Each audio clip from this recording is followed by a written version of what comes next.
There was a tremendous amount of money made here in Baltimore. And this we call the golden age of Fells Point.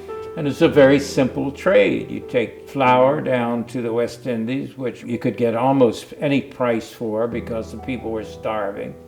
And you brought back coffee and sugar and carried it to Europe, where you could get very high prices because people needed coffee and sugar. Fells Point became a very, very important port at that time, of course, part of Baltimore. It had established itself as one of the leading shipbuilding areas in the nation. So naturally, when George Washington, who was president, decided to establish a navy, one of the first ships built for the Navy was built just east of here on the Patapsco, and it was the USS Constellation.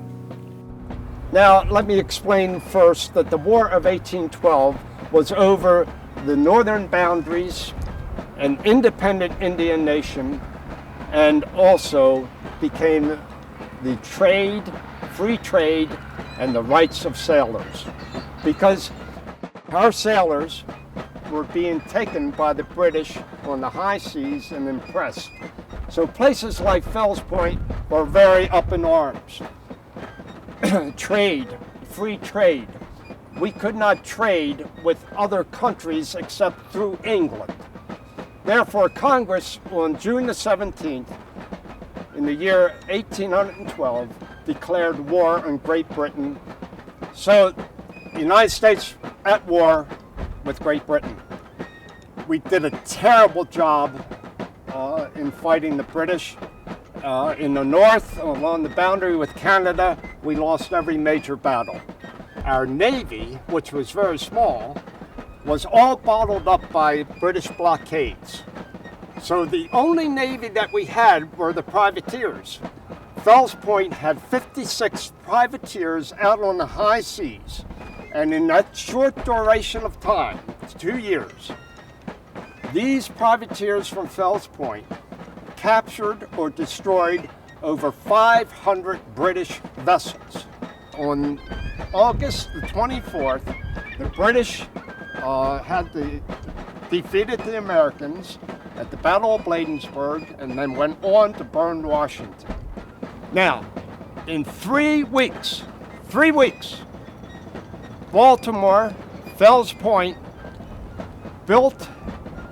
dug an entrenchment from right over here in Harris Creek, on up through Patterson Park, all the way up past the pagoda. In 3 weeks, they gathered over 15,000 troops here. There were 12,000 troops along that entrenchment, 3,000 troops over on the south side of the river. You had Fort McHenry, you had Camp Lookout, you had Fort Babcock, and Fort Covington. Most of those forts, except for Fort McHenry, were finished or completed in those 3 weeks. The 12th, British landed, started to come up, and their aim was right here in Fells Point. The British saw Fells Point as such a threat to them at sea that they wanted to destroy Fells Point more than any other place in the country. So you can imagine that the people in Fells Point, what they felt like when they heard the cannon announcing that the British had landed.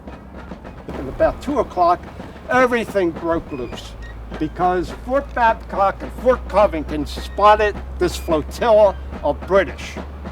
And they said at that time that South Baltimore just shook like one big earthquake for a couple hours because of all the cannons that were, cannon fire that was going on. Because the cannons erupted, not only in Fort Covington, Fort Babcock, but the Lookout, Fort McHenry, and Lazaretto Point. Everybody responded. And it was just one big boom, plus it was a terrible thunderstorm. So you had lightning, thunder, and booms. And the people living in Fells Point, South Baltimore, and especially Fells Point, didn't know what was going on. They didn't know if the British had really made a breakthrough or not. So they were living in total fear. Next morning, of course, they found out that the forts had held and the British were in retreat. These marvelous schooners, because they had become so sharp, as they say, you know, so sleek, so inefficient as far as hauling cargoes, large cargoes, that they fell into disuse for most trades. But on the other hand, two other trades developed after the War of 1812, and one of them was the illicit slave trade in Africa, which the schooners were used very, very successfully. And then they were used widely in the opium trade between India and China. The Fells Point area has a considerable history in slavery. Austin Woolfolk, of course, you know, was one of the most notorious slavers. And, you know, in the area where you had the inner harbor, he had his slave pens.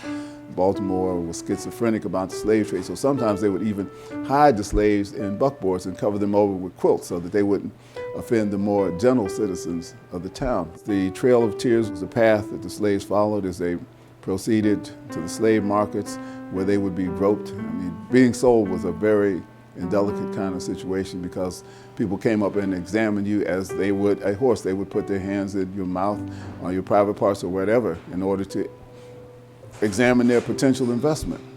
Probably one of the most distinguished citizens to come out of Fells Point in historic times was a young man by the name of Fred Bailey. Fred Bailey was born at Easton Shore and was brought as a slave to Baltimore. Now, he came to Fells Point as a young man, was apprenticed as a ship caulker in the Gardner and Kemp shipyard and several of the shipyards in Fells Point. Fred Bailey was the top of his trade, but he didn't like the idea of being a slave.